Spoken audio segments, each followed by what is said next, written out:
Hi everyone, welcome to my channel और mass communication basic tutorial class में मैं आशीष सिन्हा आप तमाम लोगों का फिर से स्वागत करती हूँ।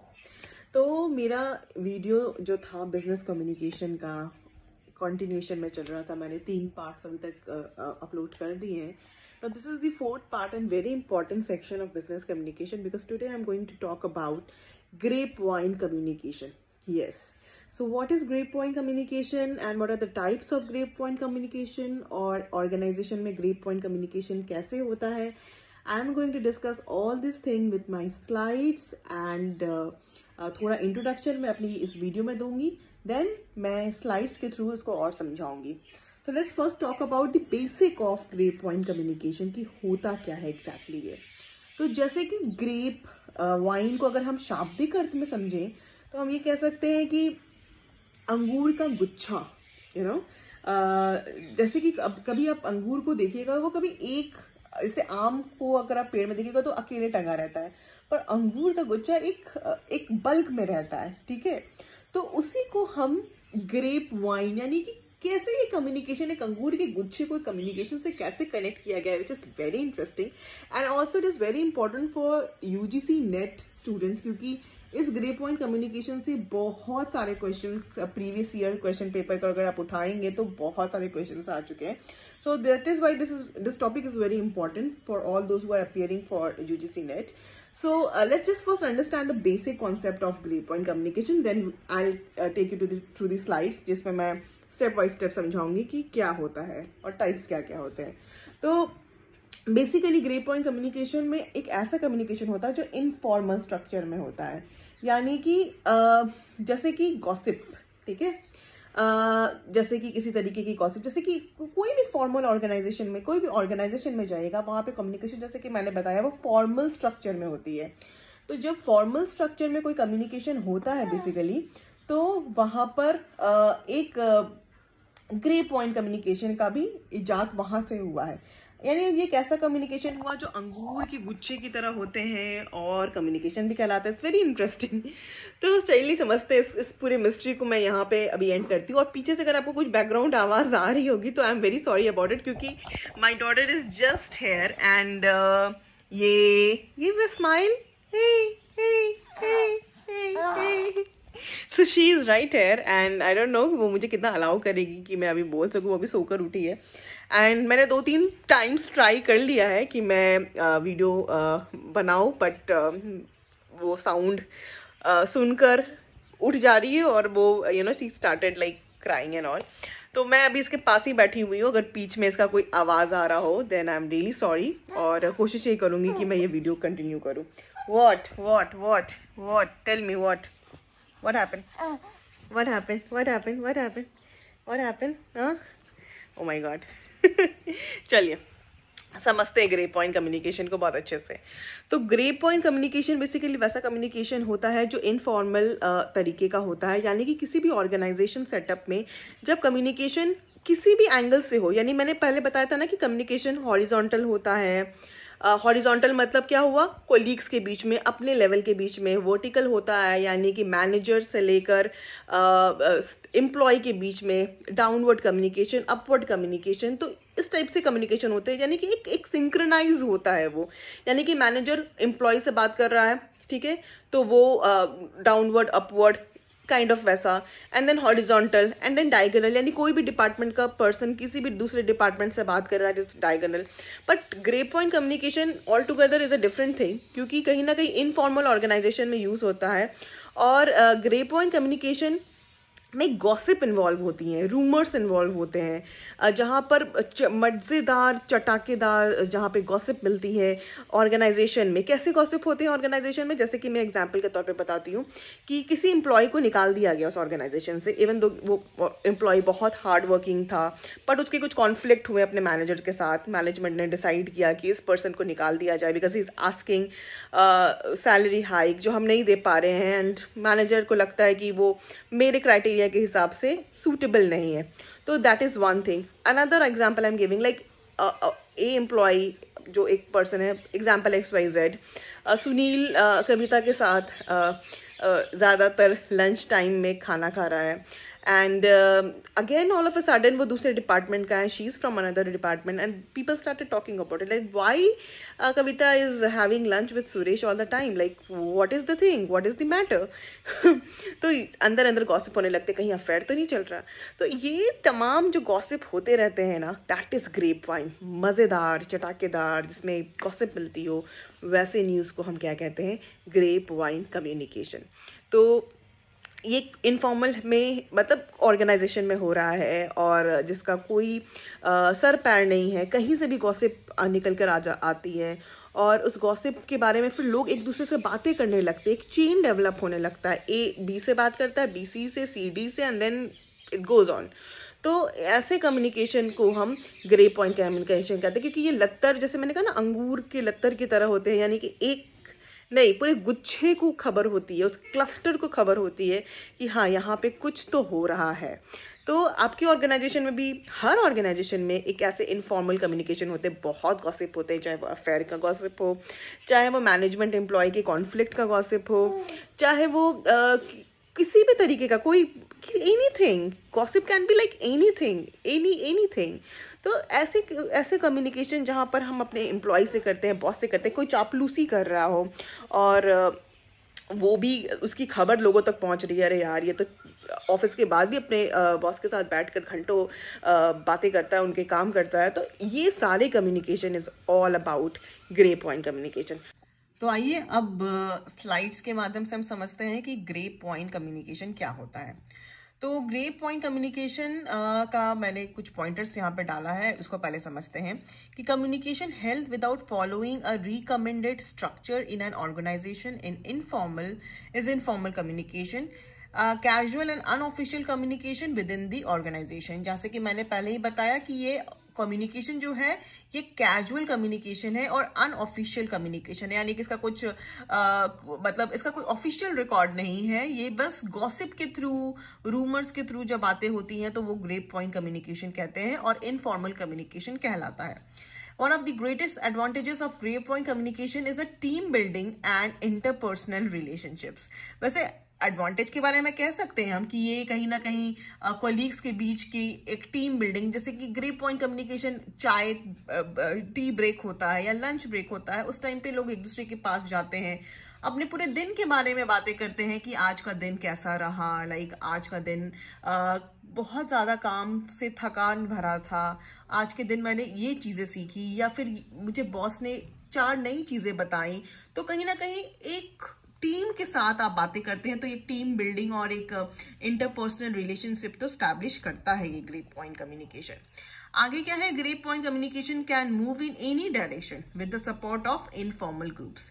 कि किसी भी डायरेक्शन में जा सकता है. ये बहुत इंपॉर्टेंट पॉइंटर है और ये एग्जाम में भी पूछा जा चुका है कि क्या इसका कोई डायरेक्शन होता है ग्रे पॉइंट कम्युनिकेशन का.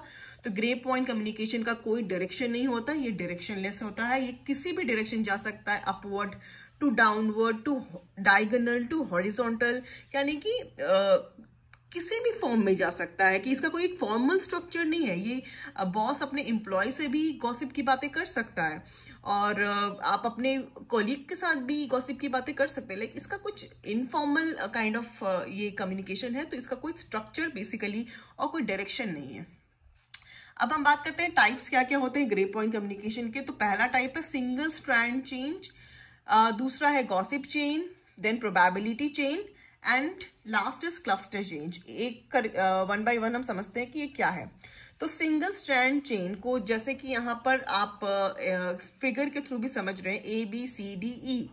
तो ए से बी के पास एक गॉसिप पहुंचा, बी से सी के पास, सी से डी के पास और डी से ई के पास, यानी कि लीनियर फॉर्म में चीजें और कम्युनिकेशन का जब फ्लो हो रहा है, then that is called a single strand network. आइए समझते हैं पॉइंटर्स के थ्रू. तो single strand chain involves the passing of information through a line of person to the ultimate recipient. यानी कि मुझे कम्युनिकेशन, अगर किसी के पास भी कम्युनिकेशन है, जैसे कि आपकी किसी एम्प्लॉय के साथ फॉल आउट हुआ, फॉल आउट मतलब कि आपका लड़ाई हुआ उसके साथ किसी भी आर्ग्यूमेंट्स को लेकर. अब आप अपने ऑब्वियसली जब ऐसी कुछ चीजें होती हैं, जब पता चलता है कि आपस में एम्प्लॉय लड़ गए हैं, तो गॉसिप होनी शुरू होती है. तो आप अपना फॉल आउट का पूरा किस्सा अपने बगल वाले साथी को बताते हैं, फिर बगल वाला साथी अपने साथी को बताता है, उसका साथी, देन अपने साथी के पास पहुंचाता है। और ऐसे करते करते जो अल्टीमेट रेसिपेंट है, यानी कि जिसके साथ आपका फॉल आउट हुआ, ई, अल्टीमेटली आपकी बातें ई तक पहुंची जाती है। यानी कि ए जिस और ई, इन दोनों के बीच में फॉल आउट हुआ, और बी सी डी जो है ये एक चेन के थ्रू आपकी कम्युनिकेशन को ई तक लेकर गए। और ई तक जो कम्युनिकेशन पहुंचाएंगे ना, उसमें आपकी बातों के साथ वो अपने ओपिनियंस भी जोड़ के बताते हैं। तो उसके कहते हैं ना मसाले लगाकर एंड ऑल। तो यही हुआ सिंगल स्ट्रैंड चेन, यानी कि अल्टीमेट मुझे ई तक पहुंचाना था अपना फॉल आउट का हिस्सा, तो वो ई तक पहुंच जाता है वाया मीडियम के माध्यम से। तो single strand involves the passing of information. Then it is under this communication pattern, the information flows from one person to the next in the network. Obviously, one person will give information to another person, will communicate the same message to the next person in network, and so on. So this type of chain is less reliable and accurate to pass the message. Obviously, ये reliable नहीं होता है, क्योंकि अपने opinions भी add on होते जाते हैं, और फिर जब ultimate person तक पहुंचता है तो ओरिजिनल चीजों में बहुत तरीके के चीजें एड ऑन कर दी जाती हैं, और मैसेज कहीं ना कहीं मिस इंटरप्रेट हो जाता है, तब ई तक पहुंचता है वो। तो that is called a single strand change. अब ये है गॉसिप चेन। अब जैसा कि फिगर के थ्रू ही आप समझ रहे हैं कि ए मिडिल में है, और बाकी जो बी सी डी ई है, एफ जी तक है, यहाँ पर एच तक है, जो भी वो उनसे कनेक्टेड है, यानी ए से ये सारे कनेक्टेड है। बस इसको बस फिगर से समझिए क्या कहने का मतलब है।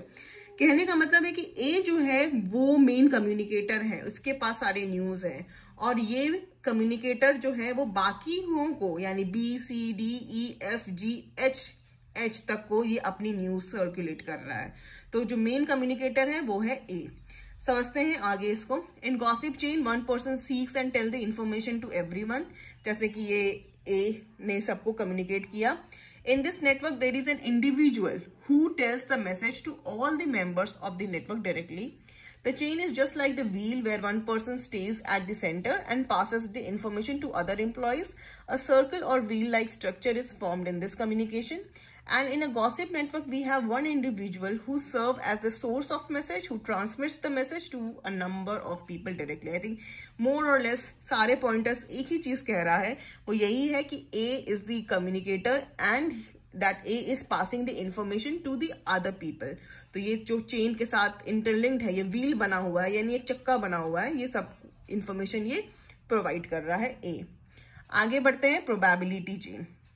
ये चेन देखिए थोड़ा अलग दिख रहा होगा आपको, प्रोबेबिलिटी, और ये ए बी के साथ इंफॉर्मेशन पास कर रहा है, देन बी ने डी, और D F G H, D F G ये तीन क्लस्टर एक साथ जुड़े हुए हैं, और फिर बीच में कोई गैप नहीं है। देन बी ने सी को बोला, सी ने एच को बोला, एच ने आई को बोला, फिर एच ने जे को भी बोला, एच ने आई को भी बोला। ठीक है, के अलग से बना हुआ है। तो इसको समझते हैं कि प्रोबेबिलिटी चेन क्यों है ये, और क्या मतलब है इसका।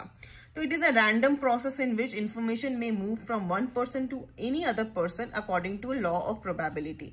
लॉ ऑफ प्रोबेबिलिटी कहने का मतलब है ये एक पर्सन से दूसरे पर्सन के पास ये पहुंच जाता है, ये एक रैंडम प्रोसेस है, यानी कि एक लॉ ऑफ प्रोबेबिलिटी, यानी इसने कहा होगा, या ए ने बी को कहा होगा, बी ने शायद डी को कहा होगा। It is law of probability, यानी कि किसी को नहीं पता कि एग्जैक्ट सोर्स कौन है, दे आर जस्ट गेसिंग और हंचिंग द थिंग कि ये शायद ए ने अगर इसको खबर मिली है तो शायद बी ने बताया होगा। This is law of probability. So naturally in this type of communication, some person of the organization will be informed and other will remain outside the arena of the communication. कुछ को जानकारी है, और जैसे कि यहाँ पर देख रहे हैं के अलग है, ठीक है, यानी कि इस ई अलग है, एक ही चेन है, एक ही, जैसे कि एक टीम है, ठीक है, अगर ये एक टीम है, एक क्लस्टर है, तो उसमें से कुछ को जानकारी रहती है और कुछ को जानकारी नहीं रहती है। कुछ लोग न्यूज से बिल्कुल अनजान रहते हैं, फेमिलियर नहीं रहते, जैसे कि ई और के आपके भी ग्रुप में होगा जो शायद इंटरेस्टेड भी नहीं होगा गॉसिप में, या घुसता होगा ना बातें करता होगा। तो that is called probability chain. आगे, probability chain is an informational network where each person of the individual randomly tells the other message others the same message. There is an individual who acts as a source of the message, selects any person randomly in his network to communicate the message. That second person will again select another person randomly and passes on the message to him. Example के तौर पे मैं समझाती हूँ। जैसे कि randomly कहा जा रहा है, प्रोबेबिलिटी का कहने का मतलब ही है यहाँ रैंडमनेस से जुड़ा हुआ है। रैंडमनेस मतलब क्या होता है कि कोई भी मतलब XYZ कोई भी, एग्जाम्पल के तौर पर आपको कोई एक न्यूज रात में मिला, ठीक है, आपको एक खबर आई कि हमारा जो ऑफिस का डायरेक्टर है, अंदर अंदर से खबर आई उसने अपने पोस्ट से रिजाइन कर दिया है, ठीक है। ये खबर आपको मिली कि हाँ that person has resigned just क्योंकि उसके ऊपर एक असॉल्ट का केस लगा था, तो उसने अपने ऑफिस अपना रेजिग्नेशन डाल दिया डायरेक्टर ने। That you receive this information randomly from any other source. और फिर क्या है, आपने रैंडमली ये इंफॉर्मेशन दूसरे को पास की। आपके पास आपके ऑफिस में आपके फ्रेंड हैं, आपके कोलीग्स हैं, पर आपने रैंडमली मतलब आपने एंटर किया ऑफिस और आपको कोई भी मिल गया, एक वॉचमैन भी मिल गया हो, या फिर अगर आपको एक कर्मचारी या सफाई कर्मी या कोई भी मिल गया हो, मैं एग्जाम्पल के तौर पे बता रही हूँ, आपने कुछ खबर सुना कि डायरेक्टर के बारे में उसने रिजाइन कर दिया, तो that is like a random process, a random communication. Like आपने रैंडमली जो सामने मिला आपने बस उसको कन्वे कर दिया या उससे पूछा या उसको जानकारी दी, तो that is called a random chain. The communication flows to different people chosen randomly. Here the source of information for each member of the network is different. So the communication pattern is used when the information is interesting but not significant. ठीक है, बात समझ में आ गई होगी आपको। अब आगे है क्लस्टर चेन नेटवर्क। अब ये देखिए क्लस्टर क्या बता रहा है। अब देख सकते होंगे कि ये क्लस्टर है 1 2 3, फिर ये क्लस्टर, इनका एक क्लस्टर बना हुआ है, इनका अलग क्लस्टर बना हुआ है, फिर इन्होंने 3 का अलग क्लस्टर, ये 2, तो ये पूरा क्लस्टर बना हुआ है। तो क्लस्टर चेन क्या है? In a cluster chain a person tells the information to selected persons who may in turn relay the information to other selected persons. तो क्लस्टर चेन में क्या होता है कि आपने अपना कोई न्यूज जो है, वो इंफॉर्मेशन जो है, वो आपने सिलेक्टेड पर्सन यानी कि आप अपने फ्रेंड तक आपने ये खबर पहुंचाई, और वो फ्रेंड जो है, ठीक है, वो फ्रेंड ने अपने क्लस्टर के पास खबर पहुंचाई। एग्जाम्पल के तौर पे मैं समझाती हूँ आपको। हर ऑर्गेनाइजेशन का एक क्लस्टर बना रहता है, एक डिपार्टमेंट होता है, एक IT department, operational department, then HR department, then admin department, ठीक है, और भी बहुत सारे डिफरेंट डिपार्टमेंट होते हैं वहां पर। तो हर डिपार्टमेंट के एम्प्लॉयज अलग अलग होते हैं। तो उसमें से आपका जो भी फ्रेंड है वो हो सकता है IT डिपार्टमेंट से हो, तो आपने अपने सिलेक्टेड फ्रेंड को एक न्यूज दिया, एक खबर दी IT डिपार्टमेंट से। आप HR डिपार्टमेंट से हो, अपने IT डिपार्टमेंट को एक न्यूज दी, और उसने अपने क्लस्टर को यानी IT डिपार्टमेंट ने अपने क्लस्टर को यानी कि उसके क्लस्टर में जो IT टीम है उस लोगों तक अपनी इंफॉर्मेशन पहुंचाई, तो वहां तक इंफॉर्मेशन पहुंचा, यानी HR टू IT तक इंफॉर्मेशन पहुंचा, जस्ट बिकॉज IT डिपार्टमेंट का कोई फ्रेंड आपका था। तो इस तरीके से क्लस्टर वाइज क्लस्टर वो न्यूज सर्कुलेट होता है क्लस्टर चेन नेटवर्क के तरह। तो दीज पर्संस में pass the information to those whom they trust, ठीक है। ये बहुत ही ट्रस्टेड लोगों के साथ कम्युनिकेशन किया जाता है, उसको हम क्लस्टर कम्युनिकेशन कहते हैं, क्लस्टर चेन नेटवर्क कहते हैं। यानी कि आपने रैंडमली किसी को नहीं चुना, आपने ट्रस्टेड पर्सन को चुना है और उस ट्रस्टेड पर्सन को आप अपनी इंफॉर्मेशन शेयर कर रहे हैं। आपका कोई पर्सनल न्यूज है, एग्जाम्पल के तौर पे आपका अपने रिलेशनशिप में आपने सोचा कि you are moving on from your relationship, you just send this message to your friend, आपने अपने फ्रेंड को ये मैसेज दिया। This is all informal communication, that आप अपने रिलेशनशिप में आगे बढ़ना चाहते हैं, you are thinking to have a divorce और you are thinking to separate from your partner. तो ये इन्फॉर्मेशन आपने अपने फ्रेंड को दिया, अब वो अपने ट्रस्टेड फ्रेंड को दिया, क्योंकि ये इन्फॉर्मेशन बहुत पर्सनल इन्फॉर्मेशन था। तो वो फ्रेंड जो उसने कहा है, ऑब्वियसली उसके पेट में बात हजम नहीं हुई और उसने अपने IT फ्रेंड जो जिस डिपार्टमेंट से है उस तक ये खबर पहुंचाई। एंड ये क्लस्टर वाइज क्लस्टर यानी वो अपने ट्रस्टेड लोगों को ये खबर देगा। फिर ये चेन ऑन, ये क्या दिख रहा है आपको, ये process is going on and on and on. तो ट्रस्टेड लोगों के बीच में आपकी इंफॉर्मेशन जब पास ऑन होती है, that is called a cluster chain network. तो cluster chain network is an informational network where someone tells the message to selected individual and those individual pass the same message to other selected groups. तो इसको हम कहते हैं cluster information. And I guess आपको ये पूरा चीजें समझ में आई होगी कि ग्रेप वाइन कम्युनिकेशन क्या है। अगर कुछ भी समझने में कोई भी दिक्कत हुई हो, परेशानी हुई हो, तो please my comment box is open for you. आपके कोई भी क्वेश्चन हो, मुझे बहुत अच्छा लगेगा उसको आंसर करने में। तो कीप वॉचिंग माय चैनल, और अगर अच्छा लगा हो तो please hit like button, share it and subscribe my channel. Thank you.